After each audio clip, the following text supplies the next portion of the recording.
So welcome to the Rigby Podcast, once again from Dallas Safari Club 2024. We've done a few of these now, and I often introduce people as a legend, but we really have a true legend sat with us. Kevin Robertson, Doctari, how are you doing? Thanks for swinging by. It's a pleasure. Nice to be here. We got this podcast going towards the end of last year, and like all of the ideas at Rigby, it starts off as this little idea down the pub, and then it sort of grows into something much bigger. And it really is a privilege to not only have you here now, but just to all of our interaction. We've actually done quite a bit of stuff together over the last years. We have, yeah, that's for sure. So how about we start with a little bit on your background, how you find yourself where you are now.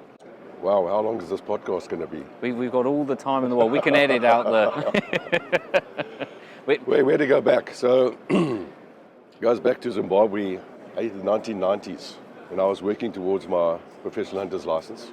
And we used to have a training school down in the Zambezi Valley, where we would take the learner professional hunters on a training course.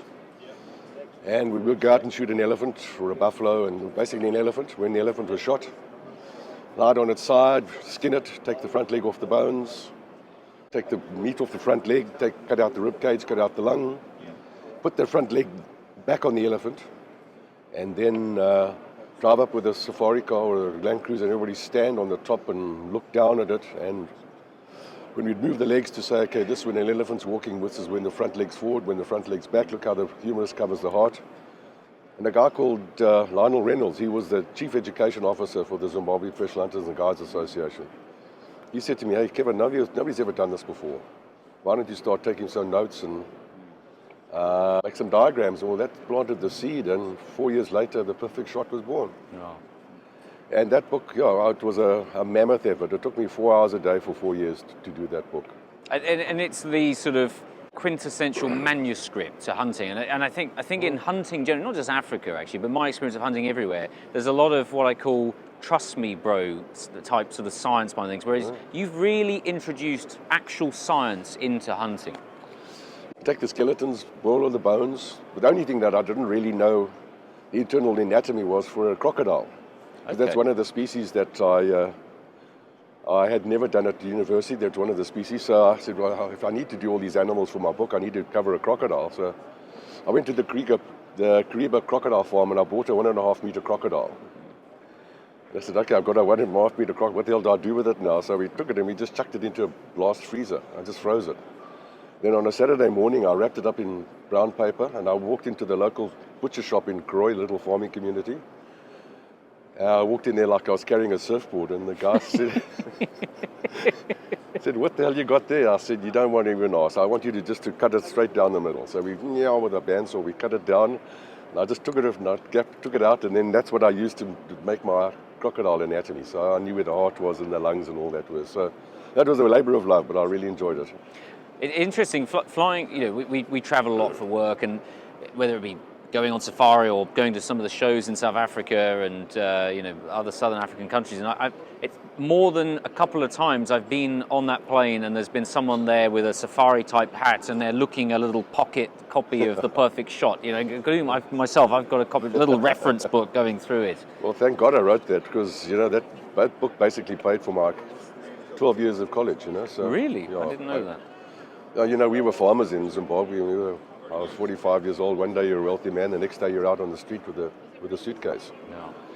And I had 2 kids at college and 1 kid still at school, and so thank God I wrote the perfect shot. Oh. But I enjoyed it.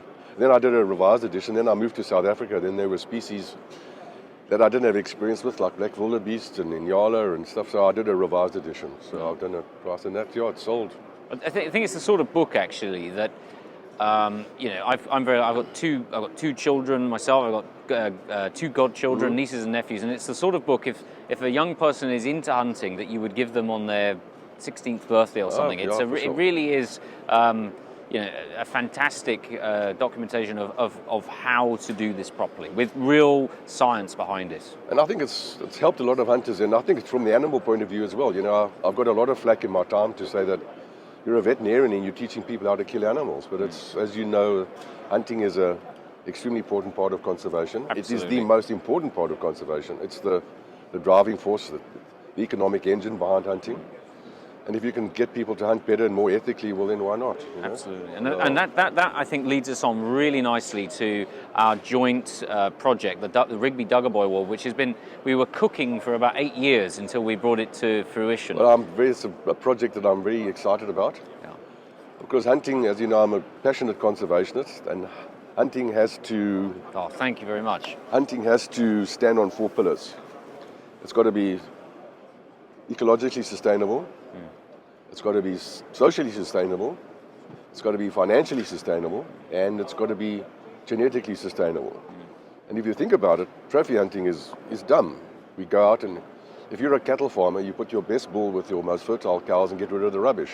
Yeah. Now what we do, we go out and we shoot the best bull. Yeah. We allow the poorer quality ones to breed, and then everybody bitches that the trophy quality has gone down. Yeah. So the Dagga Boy Award is basically designed or developed to counteract that, to say, with buffalo now, we use a method called the Taylor first molar tooth method, where we measure the crown heights of the first molar tooth from the lower jaw, the 2 teeth. We get 8 measurements, we plot it on a graph that gives us that buffalo's age in years. We take that figure and then we match it to the physical characteristics of the buffalo. How sharp his horn tips are, how hard his boss is, how tatted his ears are, how much white marking he's got on his face, how big is his jurab.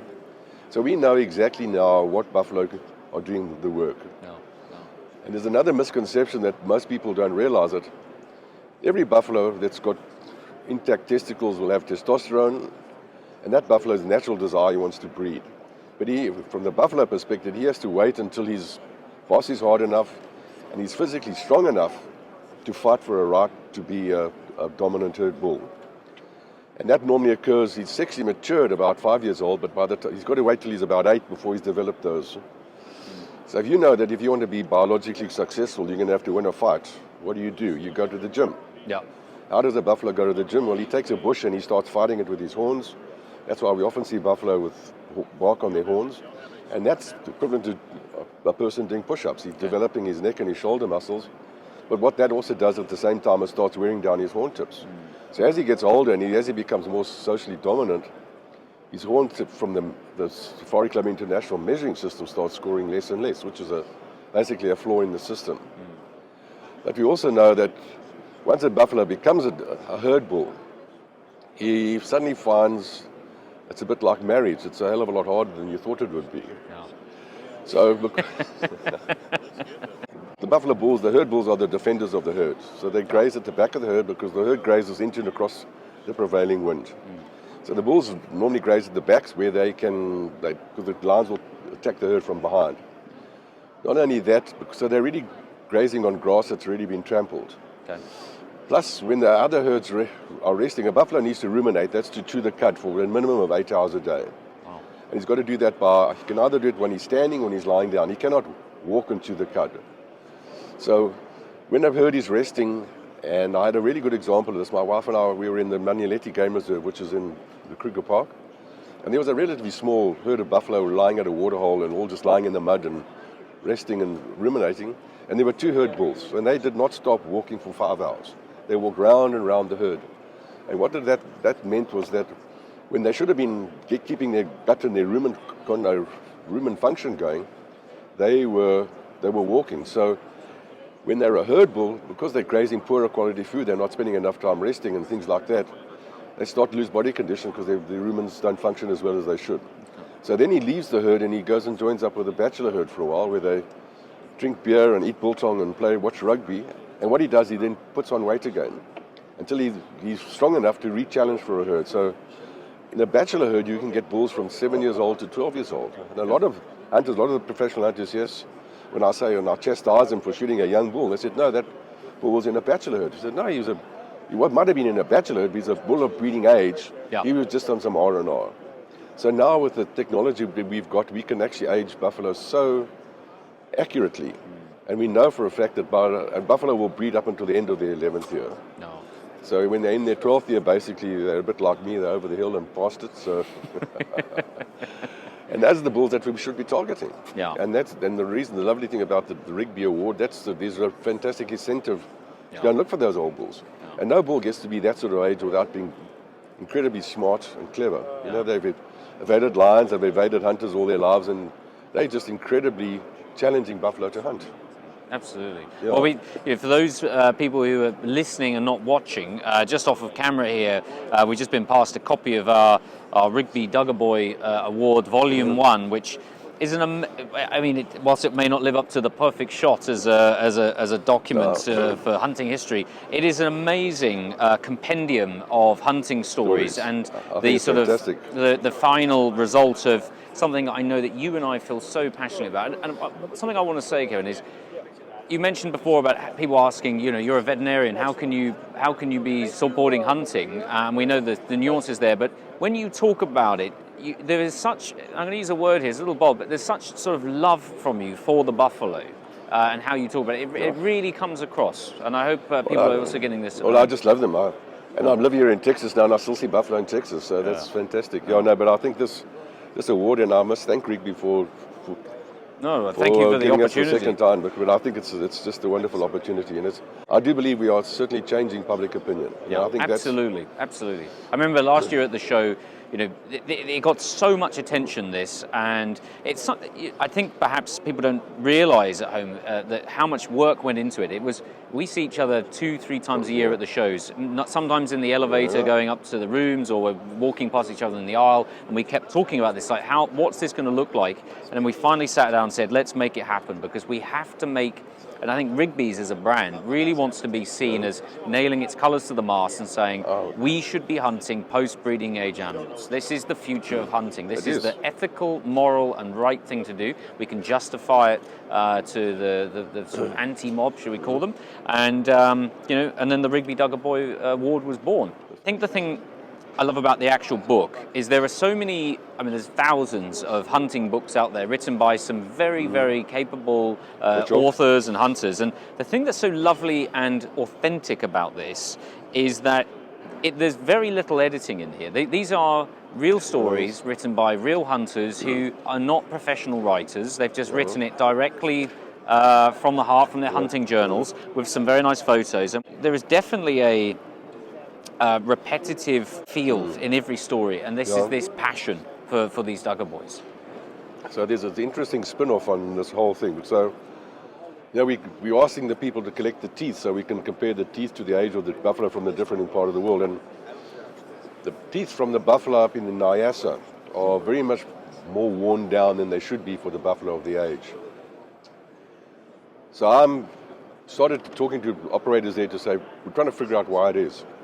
We thought it might be excess fluoride in the water, the coarse grass, but so much so that I've been invited to go on a hunt in September to the Nyassa to investigate this phenomenon. So we're going to go and hunt a buffalo, and we're just going to go and see why these buffalo, why their teeth are wearing more than they should. So, that's one little spin-off, and hopefully now with this next competition, we'll start getting teeth from Uganda and all the other countries, and then we can start comparing it. Absolutely. And that's the other really important thing with this, which I would really want everybody listening at home to really understand, is how much science this is. It's not just about, this isn't just an award to win a rifle or a promotion for Rigby's.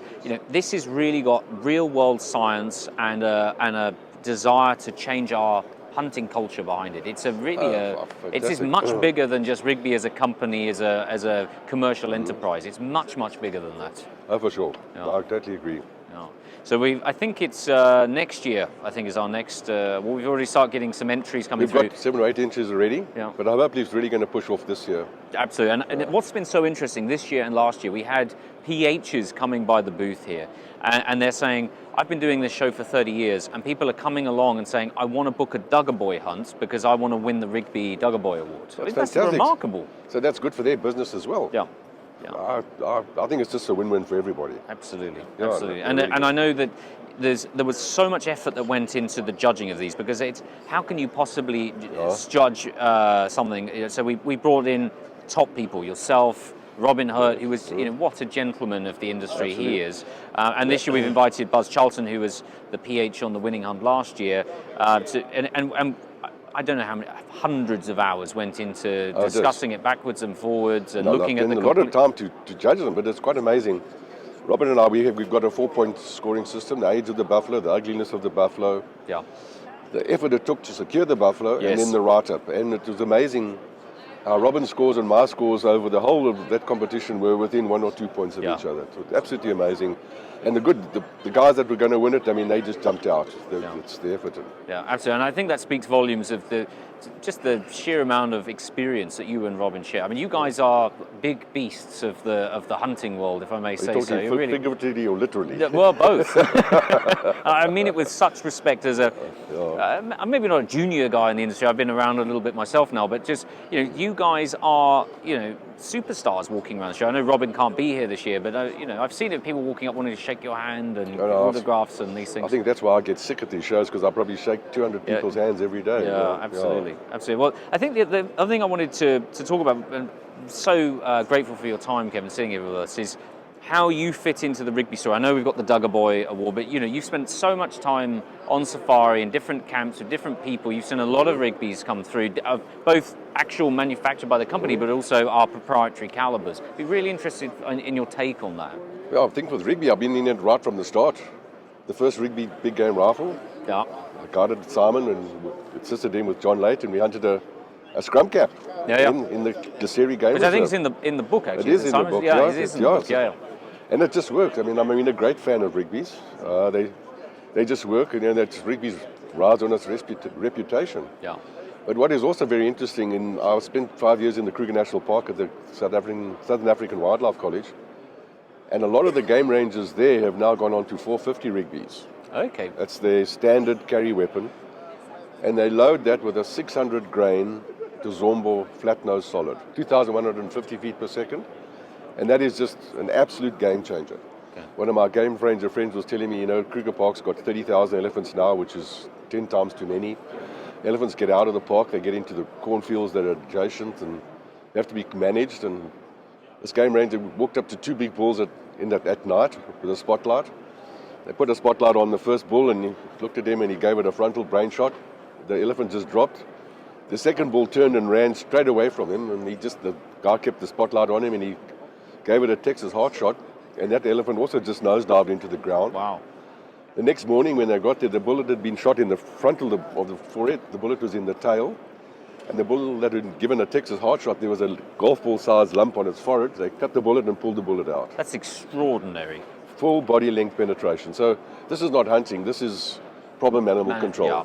So now it's in a situation, if they need to get rid of an animal that's causing a problem animal, doesn't matter what angle it's at, which way, how it's standing, they can kill it from any angle, which is fantastic. And 450 Rigby is a fantastic cartridge. Yeah, absolutely. Yeah. I think it's, that has become our sort of go-to elephant caliber. In my opinion, I think it's a little much for buffalo. I know when Paul developed it, he originally developed it with the 480 grain bullet, so he could shoot buffalo, you could shoot a kudu at 200 yards, but I think as a dedicated elephant rifle and caliber, it's you can't beat it. I've always said that in the history of African bullets, there are 3 bullets that stand out as the best African reputations. The first is the 500 grain bullet of the 458.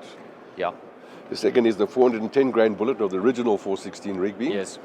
And the third is the 400 grain bullet of the 450-400. Yeah. And the reason why they're so successful, their sectional densities 0.341, 0.338, and 0.338. So that when the Rigby is just up there, it just works. We know it just works. And your number 2 416 Rigby number 2 now is just the same thing in a double rifle, which is that's a combination that just works. Absolutely. Well, I don't want to take up too much of your time, but one last question I wanted to put forward as one of as I say, the big beasts of the industry. Talking to, safari hunting and Africa is changing. Things are changing. I think actually, whilst it is changing, there is still a fantastic opportunity there. Getting to Africa is easier than ever. I talked to Buzz a little bit about this actually, and we're getting more and more clients wanting to go there. But what would your advice be to a young person now who's just getting into going to Africa? Maybe they've got their first buffalo hunt coming up. What would your advice be as someone who's done so much of this in his life? Do it. Don't delay, do it. No. But a buffalo hunt, I've always said a buffalo hunt is not more than just going to hunt a buffalo. A buffalo hunt should be an African wilderness experience. A buffalo hunt should be walking into elephants, dodging lions, having a leopard walk through camp, have the hyenas steal the soap out the shower. Yeah. That's what Africa's all about. Yeah. And even if you have to borrow the money, just go and do it, because it's life's greatest adventure. Absolutely, I love it. I'm gonna have to plagiarize that. Just do it. That's awesome. Absolutely awesome. Well, Kevin, thank you so very much for everything. Not just your time now, but everything you've done for Rigby. You've been a constant source of support for me personally as well, with asking little questions about developing some of these new guns. You've always made yourself available to me. Thank you so very much. Pleasure. Thank you.